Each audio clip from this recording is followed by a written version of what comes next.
지금 저출생 문제가 정말 심각하다는 통계가 또 나왔습니다. 지난해 출생아 수 처음으로 24만 명대로 내려갔고 합계 출산율도 처음 0.8명 아래로 떨어졌습니다.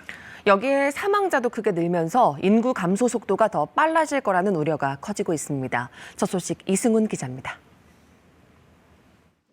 통계청이 잠정 집계한 지난해 출생아 수는 24만 9천 명입니다. 전년보다 11,000여 명, 4.4% 감소하며 역대 최소치를 다시 갈아치웠습니다.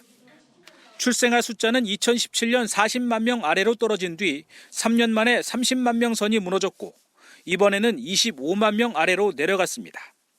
여성 1명이 평생 낳을 것으로 예상되는 아이의 수인 합계 출산율은 0.78명으로 처음 0.8명 아래로 떨어졌습니다. OECD 회원국 평균 합계 출산율인 1.59명의 절반에도 미치지 못하는 수준입니다. 지역별로는 세종만 유일하게 합계 출산율이 1명을 넘겼고 서울은 0.59명으로 17개 시도 중 가장 적었습니다. 1970년 이래로 혼인 건수도 연간으로 보면 가장 낮게 나타났습니다. 혼인 건수가 감소하는 것은 아마 출생률에도 영향을 좀 미친 걸로 보여집니다. 이렇게 출생아 수는 감소했지만 사망자는 더 늘었습니다. 인구 고령화에 코로나19까지 겹치며 지난해 사망자는 전년보다 17% 증가한 37만 2천여 명을 기록했습니다. 이에 따라 인구는 12만 3천여 명 자연 감소했습니다.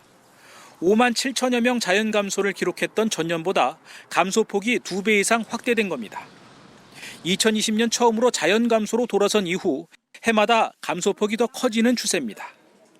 역대 최저치를 매년 경신하고 있는 혼인 건수에 출산 기피 현상까지 더해지면서 인구 감소가 더 가속화될 거란 우려가 커지고 있습니다. KBS 뉴스 이승훈입니다. 부산시가 처음으로 부산 청년 통계를 냈습니다. 청년 인구가 2040년까지 20년간 매년 2.7% 줄어든다는 전망이 나왔는데요. 청년 혼인율과 출산율은 10년 전보다 무려 40%가량 줄었습니다. 이상준 기자가 보도합니다. 2021년 11월 기준 만 18살에서 34살까지 부산시 청년 인구는 68만 9천여 명으로 전체 인구의 20.7%를 차지했습니다. 이는 전년도에 비해 2.1% 감소한 수치로 2015년 이후 청년 인구 감소 현상이 지속됨을 보여줬습니다. 문제는 향후 추이입니다. 부산시 분석 결과 2020년부터 향후 20년간 부산의 청년 인구는 매년 2.7% 감소해 2020년 70만 3천여 명에서 2040년에는 40만 9천여 명으로 무려 41.8%나 감소할 것으로 나타났습니다. 지속적으로 혼인과 출산율이 매년 감소를 하고 있습니다. 그리고 취업을 위해서 수도권으로 이동을 하고 있어서 청년 인구가 줄어들 것으로 예상이 됩니다. 출산과 혼인율의 감소는 수치로 뚜렷하게 나타납니다. 2012년 부산의 전체 합계 출산율은 1.135명, 청년 출산율은 0.914명이었지만 2021년 합계 출산율은 0.728명, 청년 출산율은 0.476명으로 줄어 10년간 합계 출산율은 35.8%, 청년 출산율은 47.9% 각각 감소했습니다. 만혼이나 출산 지연이 흔해지고 특히 청년 시기 출산이 줄어 전체 출산율 감소에 큰 영향을 미친 것으로 분석됐습니다. 2021년 혼인율은 2012년에 비해 남성은 39.7%, 여성은 41.4% 감소했으며 2020년 기준 부산 청년 미혼율은 85.7%에 달했습니다. 2021년 기준 가구주가 청년인 청년 가구는 20만 6천여 가구로 이 가운데 1인 가구가 13만 8천여 가구에 달했습니다. 또 1인 가구 증가로 단독주택이나 아파트 거주 비율은 감소하고 오피스텔이나 고시원 등의 거주 비율은 2015년 11.5%에서 2021년 21.5%로 증가했습니다. 부산시는 청년을 위한 맞춤형 정책을 마련하기 위해 이번에 처음으로 부산 청년 통계를 조사했으며 앞으로 2년마다 청년 통계를 낼 예정입니다. KBS 뉴스 이상준입니다. 저출산 고령화로 인한 인구 급감으로 노동인력 부족을 호소하는 지역자치단체들이 늘고 있는 가운데 다양한 인구 증가 대책들이 속속 발표되고 있습니다. 충북 제천시는 고려인 등 재외동포를 받아들여 인구를 늘린다는 계획을 내놓기도 했는데요. 정진규 기자가 보도합니다. 2021년 정부의 인구 감소 지역으로 지정된 충북 제천시. 지역 내 인구는 13만 명이지만 저출산의 고령화가 심각해 일할 사람이 부족합니다. 실제로 제천시가 조사한 실질 노동 가능 인구수는 지난해 5만 4천여 명으로 5년 만에 10% 이상 급감했습니다. 제천시는 이 빈자리를 재외 동포를 받아들여 채우기로 하고 관련 사업을 본격화하고 있습니다.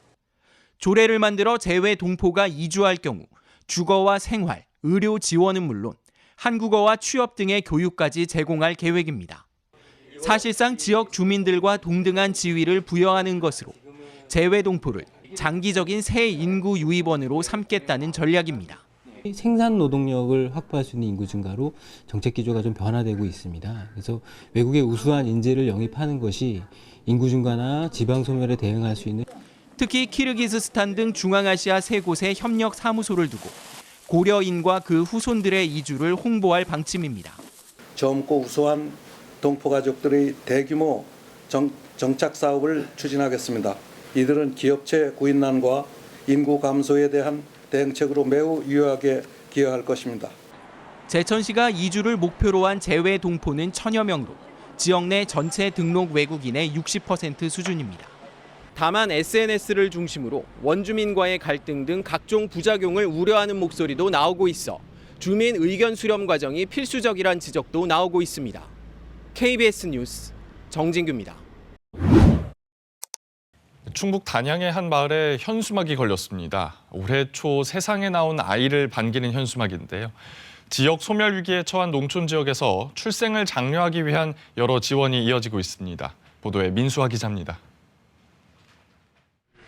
읍내로 들어서는 한 회전교차로입니다. 올해 초 태어난 서준이에게 만나서 반갑다는 축하 인사 현수막이 걸렸습니다. 마을 이장은 이 가정에 아이의 출생을 축하하는 꽃바구니를 직접 전달하기도 했습니다. 또 읍사무소는 신생아 명의로 통장도 만들어 전달했습니다.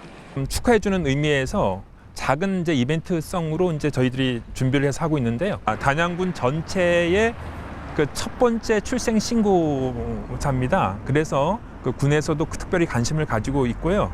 1960년대 인구가 9만 명을 넘었던 단양군은 이후 지속적인 감소세를 보이면서 2019년엔 인구 3만 명대가 무너졌습니다.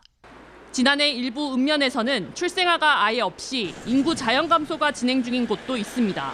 전입 전출로 인한 사회적 증감보다는 사망자가 출생자보다 많은 자연 감소가 더 많은 것으로 보고 있습니다. 그래서 그에 중점을 두고 저출산 지원이나 고령화 복지 쪽으로.